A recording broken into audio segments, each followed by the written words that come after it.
జై తెలంగాణ. అందరికీ నమస్కారం. తెలంగాణ రాష్ట్రంలో ప్రభుత్వ విద్యను మొత్తంగా ప్రైవేట్ పరం చేయడానికి గౌరవ ముఖ్యమంత్రి రేవంత్ రెడ్డి గారు నిర్ణయం తీసుకున్నట్టుగా అనిపిస్తూ ఉన్నది.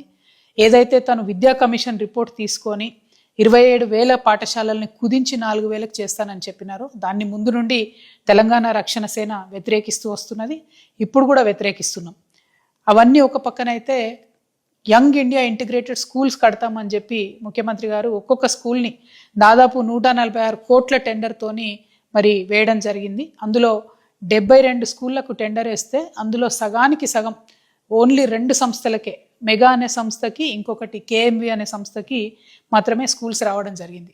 అదేవిధంగా దాంట్లో అన్నిట్లో కూడా 5% ఎక్సెస్ టెండర్ వేయడంతో ప్రభుత్వం మీద అదనంగా దాదాపు ఒక 600 కోట్ల బర్డెన్ పడుతూ ఉంది. అంటే టోటల్గా 11,000 కోట్లతోని ఈ రాష్ట్రంలో 72 స్కూళ్ళు కడతానని ముఖ్యమంత్రి గారు నిర్ణయం తీసుకున్నారు. నేను సూటిగా ముఖ్యమంత్రి గారిని ఒక ప్రశ్న వేస్తా ఉన్నా. మీరు 30 నెలల తర్వాత ఇప్పుడు టెండర్ చేసి ఇప్పుడు కట్టడం మొదలు పెడితే మీరు పరిపాలించేటటువంటి కాలంలో ఈ స్కూళ్ళు పూర్తవుతాయా? అవుతుందనే నమ్మకం అయితే మాకు లేదు. ఏ స్కూల్స్ చూసినా యావరేజ్గా 2 to 3 years తీసుకుంటున్నారు కన్స్ట్రక్షన్కి. అట్లాంటిది ఇంత పెద్దగా ఒక్కొక్కటి 146 కోట్లతో కట్టేటటువంటి ఈ స్కూల్స్ డెఫినెట్గా మీరు పదవిలో ఉన్నటువంటి కాలంలో పూర్తి కాదు. పైగా మీవి కాన్స్టిట్యున్సీకి ఒకటో, రెవెన్యూ డివిజన్కి ఒకటో పెట్టి అన్ని ఊర్లలో ఉన్నటువంటి పిల్లల్ని తీసుకొచ్చి ఈ స్కూళ్ళల్లో చదివిస్తాం, దానికోసం బస్సులు పెడతామన్నారు. అంటే ఆ బస్సులు కూడా మీరు మెగా సంస్థకే ఇస్తారనే విషయం ఇప్పటి నుంచి అర్థమవుతున్నది. అంటే విషయం ఏంటంటే మీరు చేస్తున్నటువంటి మొత్తం ప్రణాళిక కూడా రెడ్ కార్పెట్ వేసి తెలంగాణ గ్రామాలలోకి ప్రైవేట్ స్కూళ్ళని ఇన్వైట్ చేయడానికి, అది కూడా ఎవరు? ప్రైవేట్ కార్పొరేట్ స్కూళ్ళని. ఎందుకంటే బడ్జెట్ స్కూళ్ళకు మీరు 120 కోట్ల రూపాయలు ఇవ్వాలి, ఇంతవరకు రిలీజ్ చేస్తలేరు. మీరు 120 కోట్ల రూపాయలు బడ్జెట్ స్కూళ్ళకు ఉన్న అప్పులు రిలీజ్ చేస్తే ఎన్నో వందలాది స్కూళ్ళు కూడా బాగుపడతాయి. కానీ మీరు వాటిని చంపేస్తున్నారు. కేవలం కార్పొరేట్ స్కూళ్లకు మీరు ఎర్రతివా చేసి ఊర్లలోకి పిలిపించే ప్రయత్నం చేస్తున్నారు. దీన్ని మేము తీవ్రంగా వ్యతిరేకిస్తూ ఉన్నాం. ఈ టెండర్ల విషయంలో కూడా చాలా స్కూళ్లకు ఓన్లీ 2 టెండర్లు 3 టెండర్లు మాత్రమే వచ్చినాయని చెప్తున్నారు. దానివల్ల టోటల్గా ఈ సిస్టమ్ అంతా రింగ్ అయిందని చెప్పి నేను కాదు, వెలుగు పత్రిక రాసింది. ఆ వెలుగు పత్రిక కూడా ఒక కాంగ్రెస్ ఎంపీ గారి పత్రికనే, మరి మాదైతే కాదు. కాబట్టి మరి వెలుగు పత్రిక రాసినటువంటి వ్యాసం చూసైనా ఖచ్చితంగా ఈ టెండర్లో ఏం గోల్మార్ జరిగింది, ఏం జరిగింది అనే విషయం ముఖ్యమంత్రి గారు ప్రజలకు తెలియజేయాలని చెప్పి నేను డిమాండ్ చేస్తూ ఉన్నాను. ఇంకొక మాట, తెలంగాణ రక్షణ సేన పదే చెప్తూ వచ్చింది, బడి ఎంత ముఖ్యమో గుడి ఎంత ముఖ్యమో బడి ఎంత ముఖ్యమని మేము చెప్తూ వచ్చినాం. ఇవాళ బళ్ళల్లో ఊర్లలో పరిస్థితి ఎట్లా ఉందంటే, June 12 నాడు స్కూల్ స్టార్ట్ అయితే ఆల్మోస్ట్ ఇవాళ జూలై ఒక నెల అయిపోయింది, ఇప్పటి వరకు కూడా స్కూల్ డ్రెస్సులు రాలేదు. చాలా చోట్ల చినిగిపోయినటువంటి బట్టలతోని పేద పిల్లలు స్కూళ్ళకు వెళ్తున్నటువంటి పరిస్థితి ఉన్నది.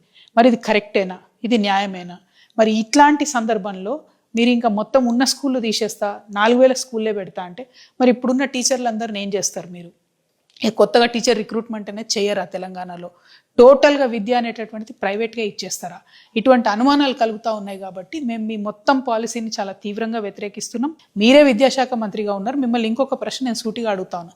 ఇవాళ మార్కెట్లో ఒక గుడ్డు 8 రూపాయలకు దొరుకుతుంది. మధ్యాహ్న భోజన పథకం వాళ్లకు ప్రభుత్వం నుంచి ఇవాళ 6 రూపాయలు ఇస్తూ ఉన్నారు.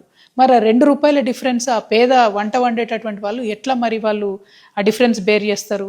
ఇవాళ మన రాష్ట్రంలో దాదాపుగా 3 రోజులు వారంలో గుడ్లు పెడతా ఉన్నాం. కానీ కర్ణాటకలో పిల్లలకి ఆల్మోస్ట్ 5 days ఎగ్స్ పెడతా ఉన్నారు. మరి అట్లాంటిది మీరు ఎందుకు ప్లాన్ చేస్తలేరు? ఇంకొకటి, మీరు బ్రేక్ఫాస్ట్ ఇస్తామని చెప్పినారు, ఎక్కడ కూడా ఇంతవరకు దాని ఊసులేదు, ఎక్కడ కూడా స్టార్ట్ అవ్వలేదు ఆ పథకం. ఇంకొకటి, స్కూల్కి వెళ్ళే వాళ్ళకి కిట్ ఇస్తామన్నారు, మరి ఆ కిట్ ఎప్పుడు వస్తుందో అర్థమైతలేదు. కాబట్టి సత్వరమే నేను డిమాండ్ చేస్తూ ఉన్నా, ప్రభుత్వం వెంటనే స్కూల్ డ్రెస్సులు ఇవ్వాలి, కిట్స్ ఏదైతే ఇస్తామన్నారు ఇవ్వాలి. మధ్యాహ్న భోజన పథకం వాళ్ళకు 2 రూపాయలు ఖచ్చితంగా ఎగ్కి రేటు పెంచి ఇవ్వాలి. వాళ్ళకి ఇదివరకు పెంచుతామన్నటువంటి జీతాలను కూడా పెంచి ఇవ్వాలని డిమాండ్ చేస్తూ, మీరు ఏదైతే ఒక పథకం ప్రకారం కంప్లీట్గా ప్రభుత్వ పాఠశాలలను మూసివేయాలని అనుకుంటున్నారో దాన్ని ఖచ్చితంగా మేము అడ్డుకుంటాం.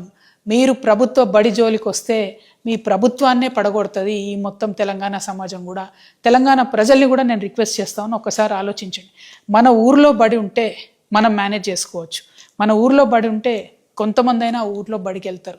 కంప్లీట్గా బడి తీసుకుపోయి ఎక్కడనో ఏ తహసీల్లోనో పెట్టినట్టయితే, ఏ రెవెన్యూ డివిజన్లోనో పెట్టినట్టయితే నష్టపోయేది ఆడపిల్లలు, చాలామంది ఆడపిల్లలను పంపరు.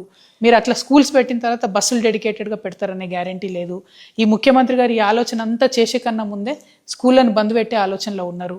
కాబట్టి అసలు అక్కడ స్కూళ్ళు కావు, ఇక్కడనేమో స్కూల్ కట్టడం కాదు, ఇక్కడనేమో స్కూల్ బంద్ చేసే కార్యక్రమం చేస్తున్నారు.